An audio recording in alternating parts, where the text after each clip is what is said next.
जय हिंद दोस्तों, फ्रांस समय न्यूज के इस बुलेटिन में आपका स्वागत है। आइए देखते हैं हमारे संवाददाता सैयद तौहीद वारसी की लखनऊ से ये रिपोर्ट। कॉमेडी का बादशाह निकला आखिरी सफर पर, पेश है राजू श्रीवास्तव का अंतिम संस्कार की एक झलक। राजू श्रीवास्तव के अंतिम संस्कार में शामिल होने के लिए मनोरंजन जगत के कई छोटे बड़े कलाकार दिल्ली के निगमबोध शमशान घाट पर उपस्थित रहे। इसके साथ ही राजनीतिक क्षेत्र से भी कई लोग कॉमेडियन को अंतिम विदाई देने के लिए उपस्थित हैं। इनमें यूपी के पर्यटन मंत्री भी शामिल हैं। भारतीय मनोरंजन जगत में कॉमेडी का चेहरा माने जाने वाले हम सब के प्रिय हास्य कलाकार राजू श्रीवास्तव का अंतिम संस्कार हुए पंचतत्व में विलीन। ज्ञातव्य है कि 42 दिन की लंबी बेहोशी के बाद कल भारत के इस महानतम हास्य कलाकार ने इस आभासी दुनिया को अलविदा कह दिया था। राजू श्रीवास्तव का पार्थिव शरीर दिल्ली के निगमबोध शमशान घाट लाया था।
यादगार पल तो भाई उनका हर पल यादगार रहा है, क्योंकि उन्होंने हमेशा सिर्फ हंसाया है, खिलाया पिलाया है, और गाना गाने का शौक था उनको, मदद करने का शौक था। अभी 1 साल पहले माधव मोगे जी का देहांत हुआ था, हमारे सीनियर कलाकार।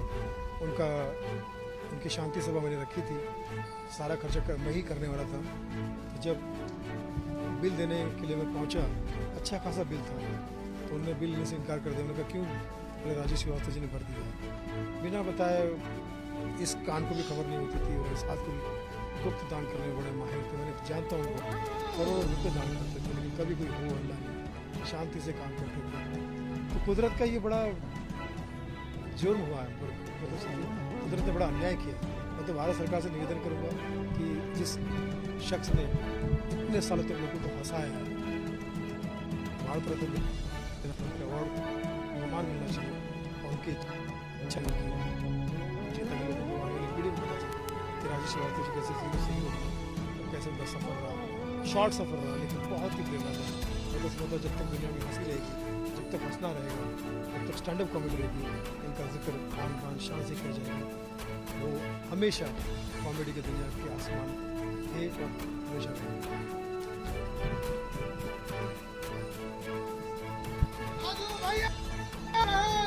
राजू भैया अमर रहे, राजू भैया अमर रहे, गजाधर भैया अमर रहे। जब तक सूरज चांद रहेगा, राजू भैया का नाम रहेगा।